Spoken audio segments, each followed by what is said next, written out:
ሰላም ጤና ይስጥልኝ ሁላችሁ ቤተሰቦቼ ተከታታዮቼ ሰላማችሁ ይብዛ ባላችሁበት እንዴት ናችሁ? ዛሬ ልሰራላችሁ የፈለኩት ምንድነው ስለ ፖይንት እና ኮይን ልዩነቱ ምንድነው? ፖይንት ኮይን ሁለቱ ልዩነታቸው ምንድነው? ጥቅማቸውስ ምንድነው? የሚለውን እሱን ለማብራራት ነው። ስለዚህ ፖይንት ምንድነው ወይም ደግሞ ኮይን ምንድነው የሚሉትን ፖይንትም ኮይንም ሁለቱ ምንድናቸው? ብርም ናቸው ዶላርም ናቸው። ፖይንት ኮይን ስለዚህ በዋናነት ድርጅቱ የሚያንቀሳቅሰው ድርጅቱ የሚያመርተው ምንድነው? ኮይን ነው።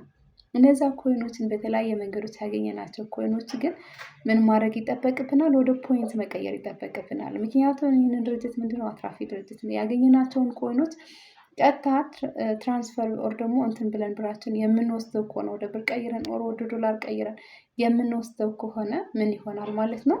ፕላትፎርሙ ተጠቃሚ አይሆንም ማለት ነው። ስለዚህ ምን ብሎ አመጣ? ፖይንት ብሎ አመጣ። ፖይንት ብሎ አመጣ። ያንን ኮይኖችን ወደ ፖይንት እንቀይረው ምን ያደርጋል? 30% ከኛ ይቆርጣል። 30% እኔ ለወንድሜ ወይ ለእህቴ በጊፍት መልክ ላይ ስልክላት 30% ይቆርጥና 70% ፖይንት ሆኖ ይገባል።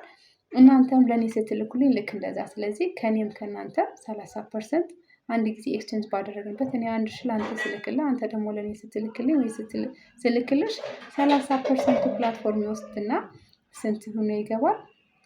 7% ሆኖ ይገባል ማለት ነው። በዚህ ጊዜ ላይ ፕላትፎርሙ ማግኘት ያለበት ነገር ላይ እያገኘ ነው። አያችሁ? ይህንን ነው። ያ ካልሆነ ኮይንን ዝም ብለን ኮይን አምራች ነው ተብለናል። ኮይኖቹ ለምንድን ነው የማናወጣው ከሆነ ያው ምላሹ እዚህ ጋር ተመልሳላችኋል ብዬ አስባለሁ። ወይ ሌላ በተጨማሪ ምንድነው ኮይንስ እንዴት ነው ማግኘት ያለብን የሚለውን ባለፈ ቪዲዮ ላይ ስለሰራሁላችሁ ከሱ ጋር ማየት ትችላላችሁ። ስለ ኮይን እንዴት ማግኘት እንዳለብን ፖይንት እንዴት ማግኘት እንዳለብን እዛ ጋር ቼክ ማድረግ ይቻላል።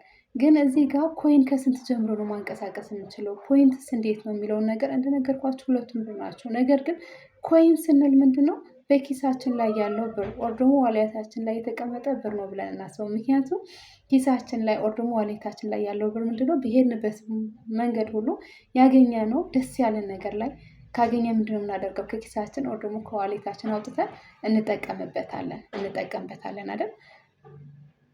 ስለዚህ ኮይን ማለት ሁል ጊዜ በኪሳችን ኦር ደግሞ ዋሌታችን ላይ ያለ ብር ነው ካለን ፖይንትስ የሚለውን እንሄድ። ፖይንት ስንል ደግሞ ካዝና ላይ የተቆለፈ ብር ወይም ደግሞ ባንክ ላይ ያስቀመጥነው ብር ነው። በቀላሉ ከኪሳችን አውጥተን እንደፈለግን ማንቀሳቀስ የማንችለው ፖይንት ተብሎ ይጠራል። ካዝና ላይ ካለ መንገድ ላይ እየሄድን የሆነ ነገር ላይ ብናይ መግዛት እንችላለን እንዴ? አንችልም። አናወጣውም ያንን ብር። ኦልሬዲ እዛ ቦታ ላይ ነው ያለው።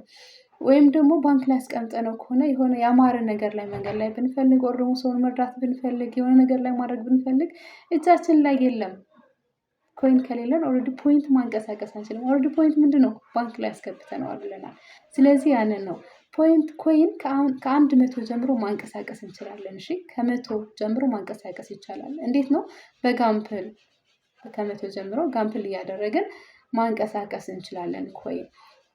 በኤክስቼንጅ ኦር ደግሞ በጊፍት መልክ ደግሞ 500 1000 1500 ምናምን እያለን በነዛ መንገድ ላይ ወደ ፖይንት መቀየር እንችላለን ማለት ነው። ስለዚህ ኮይን ስንል አሁን የኮይን ልጨርስ። ኮይን ስንል ምንድነው? ሁል ጊዜ የምንሰጠው ነገር ነው። ጋምፕል ማድረግ ስንፈልግ በኮይን ነው። ለሰዎች ጊፍት መስጠት ብንፈልግ በኮይን ነው። ኦር ደግሞ ጌም መጫወት ስንፈልግም በኮይን ነው። ስለዚህ ኮይን ማለት ሁል ጊዜ ምንድነው? የምንሰጠው ነገር ነው። የምንሰጠው የምናንቀሳቅሰው ሁል ጊዜ ኮይን ይባላል። እንግዲህ ኮይን ስንል አሁን ብር ነው፣ ዋሌታችን ላይ ያለ ብር ነው ብለናል አይደል እንዴ? የሆነ ነገር ላይ አምሮን መብላት ብንፈልግ ብሩ አውጥተን እንበላዋለን እንዴ? አንበላውም። ስለዚህ ያማረን ነገር ምንድነው የምናደርገው?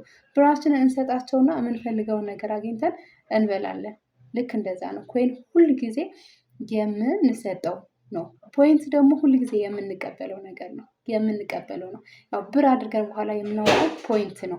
ስለዚህ የሆነ ነገር እንኳን እየሄድን ብራችን ሰጥተን ምንድነው የምንቀበለው? ፖይንት ነው። ፖይንት ምንድነው ብያቸዋለሁ? የሚበላ ነገር ነው፣ የሚቀመጥ ነገር ነው። ስለዚህ ፖይንታችንን 100,000 ሳይሞላ በምንም ተአምር ማንቀሳቀስ አንችልም። 100,000 ከሞላ ግን ከፈለግን ወደ ኮይን እንቀይረዋለን፣ ከፈለግን ብር አድርገን እናወጣለን፣ ከፈለግን ለብላችን እናሳድግበታለን። ስለዚህ ፖይንት ሁል ጊዜ የምንቀበለው ነው። ኮይን ደግሞ ሁል ጊዜ የምንሰጠው ነገር ነው።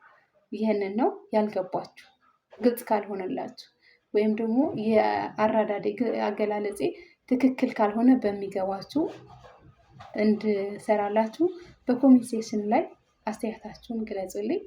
በጣም አከብራችኋለሁ፣ እወዳችኋለሁ። ስለምታበረታቱኝ፣ ስለምታግዙኝ፣ አይዞሽ በርቺ ስለምትሉኝ ሁሌ ከአጠገቤ ስለሆናችሁ ከልቤ ነው የማመሰግነው።